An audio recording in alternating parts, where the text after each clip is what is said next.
আসসালামু আলাইকুম। আজ আমরা এমন এক বিষয় নিয়ে কথা বলতে যাচ্ছি যা আমাদের পরিচিত পৃথিবীর পর্দার পেছনের এক ভিন্ন বাস্তবতাকে তুলে ধরবে। আমরা এমন এক যুগে বাস করছি যেখানে তথ্যের কোনো অভাব নেই, কিন্তু অভাব রয়েছে সেই তথ্যকে দেখার সঠিক দৃষ্টিভঙ্গির। আধুনিক প্রযুক্তির অ্যালগরিদম আমাদের ঠিক ততটুকুই দেখতে দেয় যতটুকু আমরা দেখতে চাই বা আমাদের দেখানো হয়। ফলে আমরা অজান্তেই সত্যের একটি নির্দিষ্ট গণ্ডির মধ্যে আটকে পড়ছি। অনেকেই হয়তো এই আলোচনাগুলোকে কনস্পিরেসি থিওরি বলে উড়িয়ে দেবেন, কিন্তু মনে রাখবেন, সত্য সবসময় সুন্দর বা সহজ হয় না। যখন সবাই ভিড়ের পেছনে ছুটতে ব্যস্ত, তখন খুব কম মানুষই সেই র্যাবিট হোলের গভীরে যাওয়ার সাহস দেখায়। সবকিছুই কানেক্টেড, প্রাচীন জমানার ইতিহাস থেকে শুরু করে আজকের কৃত্রিম বুদ্ধিমত্তা। আজ আমরা সেই অদৃশ্য সুতোগুলোকেই খোঁজার চেষ্টা করব। আমি আপনাদের আমন্ত্রণ জানাচ্ছি আজকের এই আলোচনায়, the hidden controller of every master. তবে শর্ত একটাই, আপনাকে আপনার পুরনো সব বিশ্বাস আর যুক্তিকে একপাশে রেখে খোলা মনে ভাবতে হবে। কারণ শেকল ভাঙার প্রথম ধাপ হলো এটা বোঝা যে আপনি আসলে বন্দী হয়ে আছেন।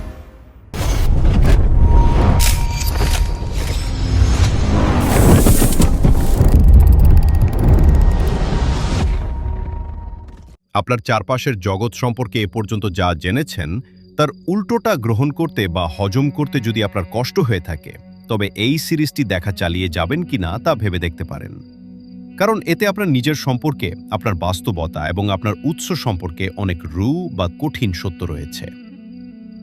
কন্ট্রোলার অফ এভরি মাস্টার, এটি একটি বিশাল বিষয় এবং এর অনেকগুলো দিক রয়েছে, যেমন কারা, কি, কখন, কোথায়, কেন এবং কিভাবে আমাদের নিয়ন্ত্রণ করছে। এই সব কিছুর একটি পূর্ণাঙ্গ ধারণা দেওয়ার জন্য এই সিরিজটি তৈরি করা হয়েছে।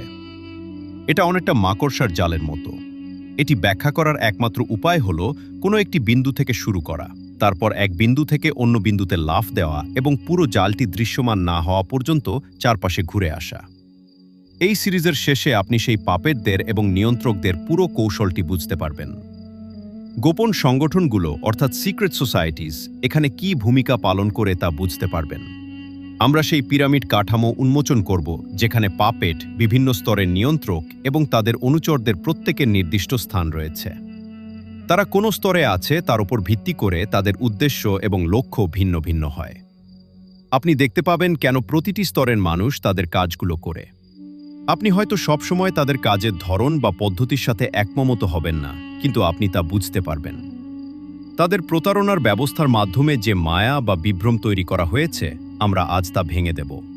আর এর একটি অংশ হল গূঢ়তত্ত্ব বা আধ্যাত্মিক বিষয়গুলো খতিয়ে দেখা এবং আমাদের ওপর তারা যেসব বিশ্বাস চাপিয়ে দেয় তার উদ্দেশ্য ও কারণ প্রকাশ করা।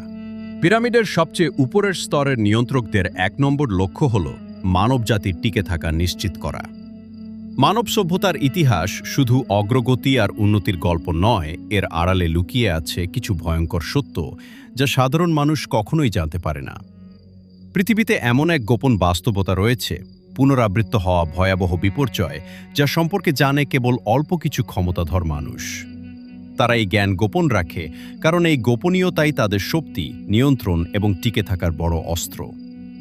এই পৃথিবীতে যা কিছু ঘটে তার অনেকটাই পরিকল্পিতভাবে মানুষের দৃষ্টি অন্যদিকে সরিয়ে রাখার জন্য, মানুষকে একটি নির্দিষ্ট ব্যবস্থার ভেতরে আটকে রাখার জন্য, তাদের মনোযোগ ভিন্ন খাতে প্রবাহিত করার জন্য।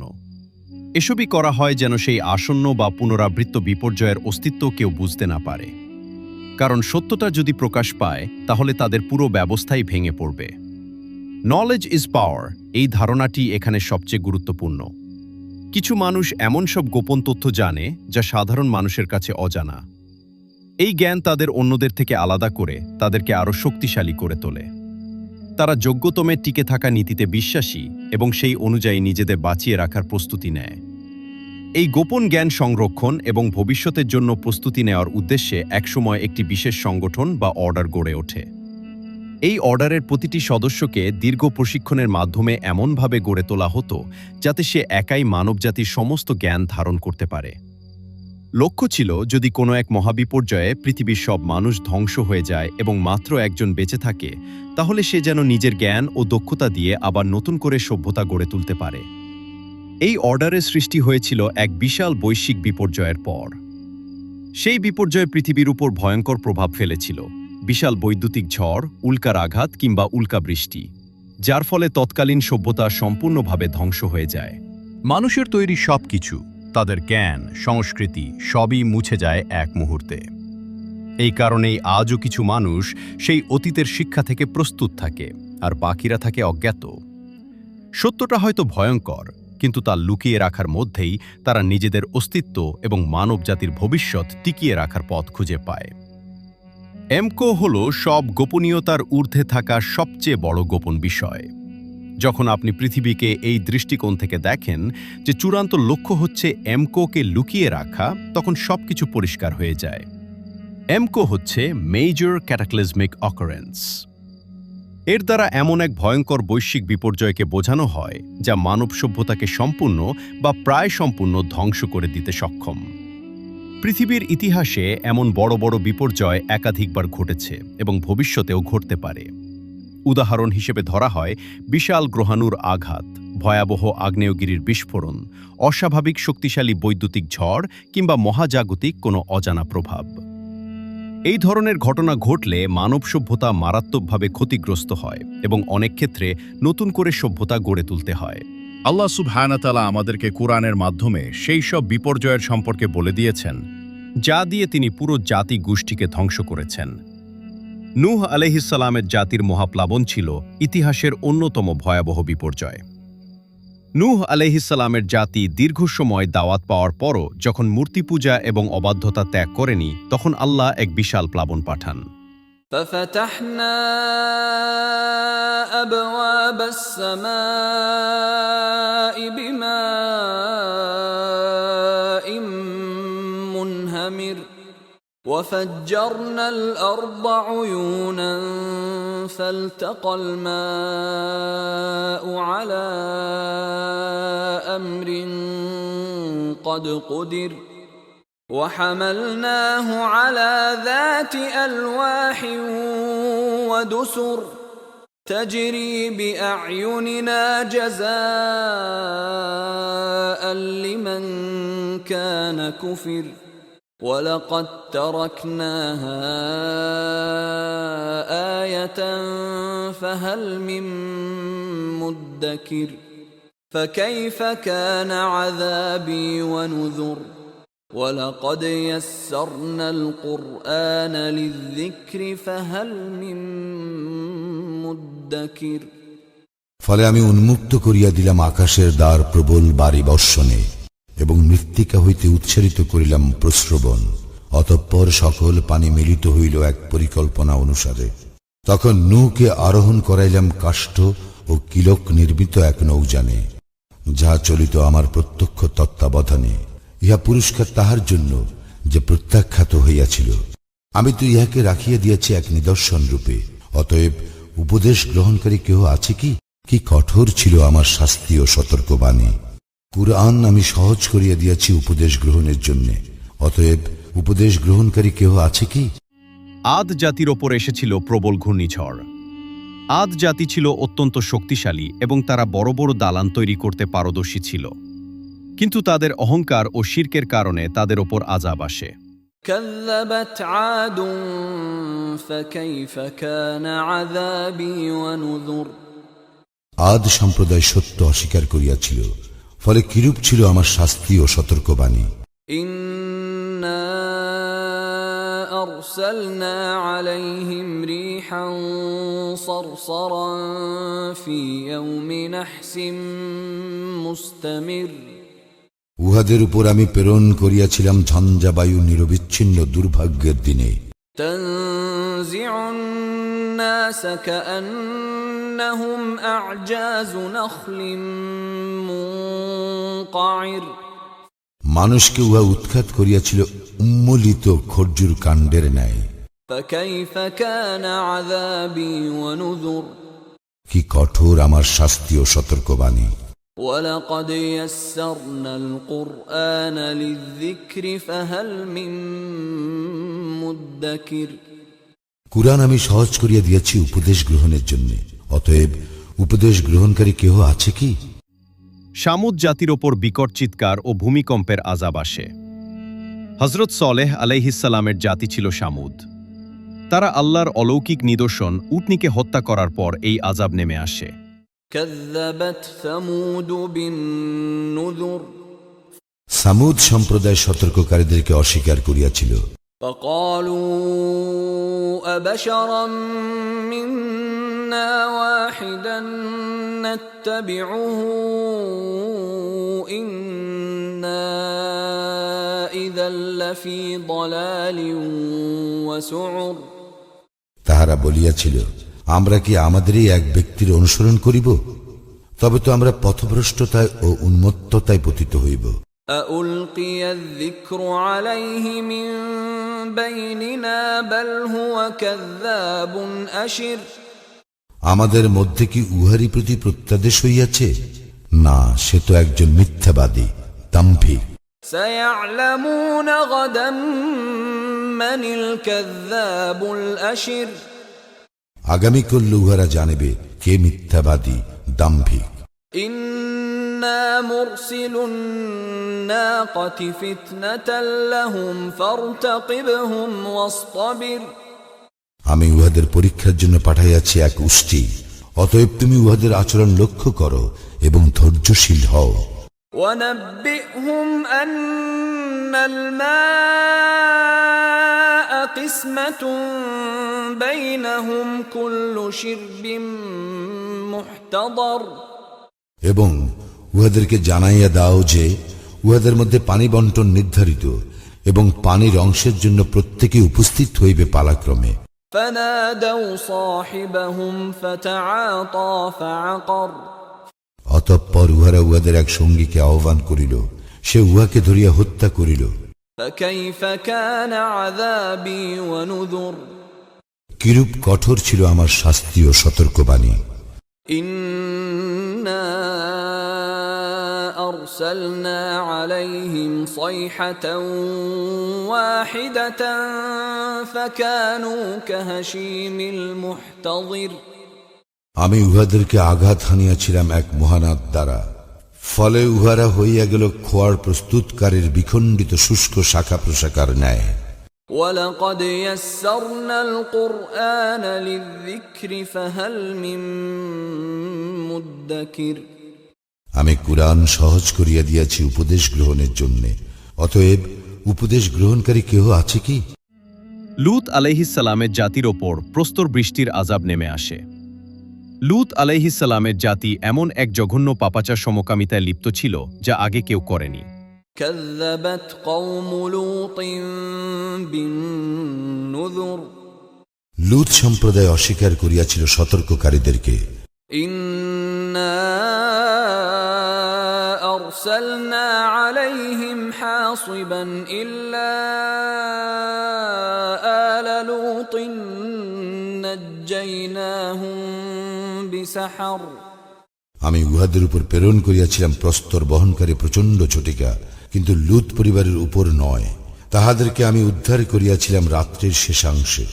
نعمة من عندنا كذلك نجزي من شكر আমার বিশেষ অনুগ্রহ স্বরূপ যাহারা কৃতজ্ঞ, আমি এইভাবেই তাহাদেরকে পুরস্কৃত করিয়া থাকি। ولقد أنذرهم بطشتنا فتماروا بالنذر লূত উহাদেরকে সতর্ক করিয়াছিল আমার কঠোর শাস্তি সম্পর্কে, কিন্তু উহারা সতর্ক বাণী সম্বন্ধে বিতণ্ডা শুরু করিল। ولقد راودوه عن ضيفه فطمسنا أعينهم فذوقوا عذابي ونذر উহারা লূতের নিকট হইতে তাহার মেহমানদেরকে অসুদ উদ্দেশ্যে দাবি করিল। তখন আমি উহাদের দৃষ্টিশক্তি লোপ করিয়া দিলাম এবং আমি বলিলাম, আস্বাদন করো আমার শাস্তি এবং সতর্ক বাণীর পরিণাম। ولقد صبحهم بكرة عذاب مستقر প্রত্যুষে বিরামহীন শাস্তি তাহাদেরকে আঘাত করিল فذوقوا عذابي ونذر এবং আমি বলিলাম, আস্বাদন করো আমার শাস্তি এবং সতর্ক বাণীর পরিণাম। ولقد يسرنا القرآن للذكر فهل من مدكر আমি কুরআন সহজ করিয়া দিয়েছি উপদেশ গ্রহণের জন্য, অতএব উপদেশ গ্রহণকারী কেউ আছে কি? এই এমকোগুলো নিয়মিত বিরতিতে ঘটে এবং পৃথিবীর কিছু প্রভাবশালী বা ক্ষমতাশালী গোষ্ঠী আগে থেকেই এ সম্পর্কে জানে। অর্থাৎ তারা জানে কিছু একটা ঘটবে, কিন্তু তারা এটা জানে না আসলে কখন ঘটবে। তাই তারা নিজেদের বাঁচানোর জন্য বিশেষ প্রস্তুতি নেয়, যেমন নিরাপদ বাংকার তৈরি করা, প্রয়োজনীয় প্রযুক্তি দ্রুত গতিতে উন্নত করা ইত্যাদি। অন্যদিকে সাধারণ মানুষ এসব বিষয়ে অজ্ঞাত থাকে এবং বিপর্যয়ের পর আবার তাদের দিয়েই নতুন করে সমাজ গড়ে তোলা হয়। মানুষ যদি এই এমকো সম্পর্কে জেনে যায় তাহলে কি হবে? সম্পূর্ণ বিশৃঙ্খলা তৈরি হবে। কেন এটা লুকানো হয়? খুব সহজ কারণ। প্রতিটি এমকো এর পর তাদের দ্রুত সভ্যতা এবং প্রযুক্তি আবার গড়ে তুলতে হয়। মানুষ যদি সত্যটা জানত তাহলে সভ্যতা গড়ে তোলা বা ধরে রাখা সম্ভব হতো না। দাস ছাড়া পুনর্গঠন সম্ভব নয়।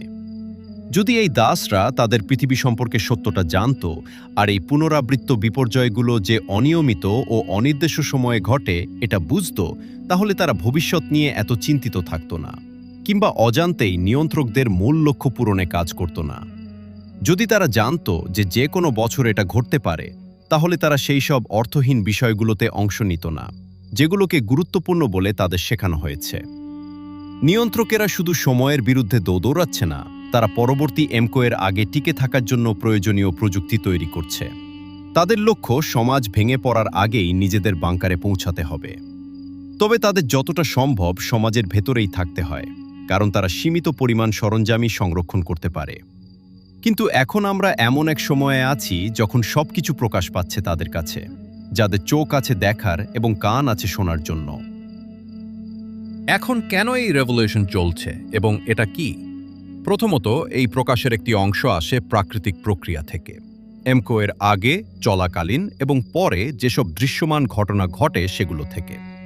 যখন এই বিপর্যয় প্রক্রিয়ার পরিবর্তনগুলো দৃশ্যমান হয়ে ওঠে, সেটাই এখন ঘটছে। অন্য অংশটি আসে নিয়ন্ত্রকদের কাছ থেকেই। এমকো টিকে থাকতে তাদের দাস দরকার, কাজ করার জন্য এবং আবার নতুন করে গড়ে তোলার জন্য। কিন্তু একই সঙ্গে তাদের প্রয়োজন অধিকাংশ মানুষ ঘুমন্ত দাস হয়ে থাকুক, যেন মাঝের সময়গুলোতে কাজ চালিয়ে যেতে পারে। তাই দীর্ঘ সময় ধরে তারা মানুষকে বিভ্রান্ত করে রাখে এবং এই গোপন বিষয়টিকে ভালোভাবে লুকিয়ে রাখে। কিন্তু যেহেতু তাদের কিছু মানুষকে বাঁচিয়ে রাখতে হবে, তাই তাদের সত্যতাও প্রকাশ করতে হয়। আসসালামু আলাইকুম। প্রথমে মাপ চেয়ে নিচ্ছি, জনাব প্রধান উপদেষ্টা মহোদয় আসতে পারেননি, কর্মে ব্যস্ত আছেন। সেজন্য তিনি 332 নম্বর এআইকে আজকে পাঠিয়ে দিয়েছেন, আপনাদের সামনে হাজির। বহু বছর ধরে তারা ধীরে ধীরে সত্য প্রকাশ করছে, মিথ্যার মাঝখানে সত্য বলে, যেন অল্প কিছু মানুষ সেটা বুঝতে পারে। কারণ তাদের প্রয়োজন ধীরে ধীরে কিছু মানুষকে তাদের ঘুম থেকে জাগানোর জন্য। তারা কাদের আশা করে এই ইঙ্গিতগুলো বুঝবে? আপনার আর আমার মতো মানুষদের। কিন্তু তারা সরাসরি সত্য বলে না কেন? কারণ এত যুগের প্রতারণার পর হঠাৎ করে সত্য ঘোষণা করলে বিদ্রোহ, শোক, রাগ আর বিশৃঙ্খলা তৈরি হবে। তাই সময়ের সাথে ধীরে ধীরে ইঙ্গিত দেওয়াই তাদের একমাত্র উপায়, যাতে কিছু মানুষ জেগে ওঠে, কিন্তু পুরো সিস্টেম ভেঙে না পড়ে। সত্য সবসময়ই উপস্থিত থাকে, এমনকি মিথ্যার মাঝেও। তারা নিজেরাই নিজেদের গল্পের সাথে মাঝে মাঝে বিরোধ তৈরি করে, কখনো ইচ্ছাকৃতভাবে গল্পগুলো দুর্বল রাখে, যেন চিন্তাশীল মানুষরা সত্যটা বুঝতে পারে। তারা সেই সব মানুষদের নিয়ে চিন্তা করে না যারা চিন্তা করতে পারে না, যারা শুধু অচেতন জম্বির মতো বেঁচে থাকে। যারা বেঁচে থাকবে তারা হলো তারা, যারা যথেষ্ট বুদ্ধিমান এই ভ্রম ভেদ করতে পারে এবং যথেষ্ট শক্তিশালী যা করা প্রয়োজন তা করতে পারে। সত্যটা হলো তারা ধরে নেয় কিছু মানুষ সত্যের কাছাকাছি পৌঁছাতে পারবে, কিন্তু তারা ভয় পায় না, কারণ তারা জানে তারা এমন এক শক্তিশালী ভ্রম তৈরি করেছে যে কেউ সত্য বুঝলেও সে কখনোই ঘুমন্ত জনতাকে জাগাতে পারবে না। বর্তমান বিশ্ব এক অদৃশ্য শৃঙ্খলে আবদ্ধ, যেখানে প্রতিটি ঘটনা একটি সুনির্দিষ্ট ব্লুপ্রিন্ট অনুযায়ী ঘটছে। আমরা তথাকথিত উন্নত সভ্যতার দাবি করলেও পর্দার আড়ালে এক বিশাল নিয়ন্ত্রণ কাঠামো কাজ করছে। এই কাঠামোর মূল লক্ষ্য হল একটি আসন্ন মহাজাগতিক বা বৈশ্বিক পরিবর্তন। এই পরিবর্তনের ক্ষণ যত ঘনিয়ে আসছে, সিস্টেমের ছড়িয়ে রাখা রহস্যময় ইঙ্গিতগুলো ততই স্পষ্ট হয়ে উঠছে। গৃহপালিত পশুপালনের ক্ষেত্রে যেমন সেরা প্রজনন নিশ্চিত করতে দুর্বলদের বাদ দিয়ে সবলদের বেছে নেওয়া হয়, বর্তমান বিশ্ব ব্যবস্থাও এক বিশাল সর্টিং বা বাছাই প্রক্রিয়ার মধ্য দিয়ে যাচ্ছে। সিস্টেম ইচ্ছাকৃতভাবে সত্যের কিছু ক্ষুদ্র অংশ বা ক্লু আমাদের চারপাশে ছড়িয়ে রাখে। যারা তথাকথিত দাস মানসিকতা ত্যাগ করে নিজের বুদ্ধিতে চিন্তা করতে পারে, তারাই কেবল এই ধাঁধার টুকরোগুলো জোড়া লাগিয়ে আগামীর পৃথিবীর জন্য যোগ্য হয়ে ওঠে। যারা এই গভীর ভূমে আচ্ছন্ন, সিস্টেমের পরবর্তী পরিকল্পনায় তাদের কোনো স্থান নেই। বিশ্বের শাসন ব্যবস্থাকে বোঝার জন্য বর্ডার কলি কুকুরের উপমাটি অত্যন্ত কার্যকর। এখানে 3টি স্তর বিদ্যমান। প্রথম স্তরটি হচ্ছে ভেড়া, অর্থাৎ সাধারণ মানুষ, যারা মনে করে তারা স্বাধীন, কিন্তু বাস্তবে তারা একটি নির্দিষ্ট সীমানার মধ্যে আবদ্ধ এবং অন্যের সম্পত্তি মাত্র। দ্বিতীয় স্তরটি হচ্ছে বর্ডার কলি বা দৃশ্যমান শাসক গোষ্ঠী। এরা মূলত প্রহরী বা নিয়ন্ত্রক। এদের কাজ হলো ভয় দেখিয়ে, ঘেউ ঘেউ করে কিংবা হালকা কামড় দিয়ে ভেড়াগুলোকে পালের মধ্যে রাখা। এরা মালিক নয়, বরং মালিকের অনুগত ভৃত্য। রাখাল হচ্ছে সেই অদৃশ্য মালিকপক্ষ। এরা হলো আসল নিয়ন্ত্রক, যারা পর্দার আড়ালে থেকে বর্ডার কলিদের নির্দেশনা দেয়। আমাদের অস্তিত্বের মূল্য তাদের কাছে কেবল আর্থিক নয়, বরং এর চেয়েও গভীর কোনো এনার্জেটিক বা কৌশলগত কারণে। একটি সাধারণ ভুল ধারণা হলো যে নিয়ন্ত্রকেরা জনসংখ্যা নির্মূল বা আমাদের পুরোপুরি ধ্বংস করতে চায়। কিন্তু রাখালের উপমা অনুযায়ী, রাখাল কখনোই তার পালের সব ভেড়া মেরে ফেলে না, কারণ তাতে তার নিজেরই ক্ষতি। বর্ডার কলি যদি ভেড়া মারতে শুরু করে, তবে মালিক তাকেই সরিয়ে দেয়। সুতরাং বর্তমানে নানাবিধ সংকট আসলে ধ্বংসের জন্য নয়, বরং ভয় দেখিয়ে নির্দিষ্ট পথে চালিত করার একটি কৌশল। সত্য বা প্রতারণার জাল এতটাই গভীরে বিস্তৃত যে তা সাধারণ মানুষের কল্পনার অতীত। সত্য কখনোই পুরোপুরি গোপন রাখা হয় না, বরং তা কোড আকারে আমাদের চোখের সামনেই রাখা হয়। বিশেষ করে সঙ্গীত এবং চলচ্চিত্র শিল্প হল এই কোডগুলো প্রচারের প্রধান মাধ্যম। সুরের মূর্ছনা এবং ভিজুয়াল সিম্বলিজমের আড়ালে ভবিষ্যতের পরিকল্পনা এবং নিয়ন্ত্রণের সূত্রগুলো লুকিয়ে রাখা হয়। যাদের দেখার মতো চোখ এবং শোনার মতো কান আছে, তারা এই গোপন সংকেতগুলো ডিকোড করে সত্যের দেখা পায়। এটি কোনো আধ্যাত্মিক বাধ্যবাধকতা নয়, বরং সিস্টেমের একটি সুনিপুণ খেলা, যাতে যোগ্যরা সংকেত চিনে নিতে পারে।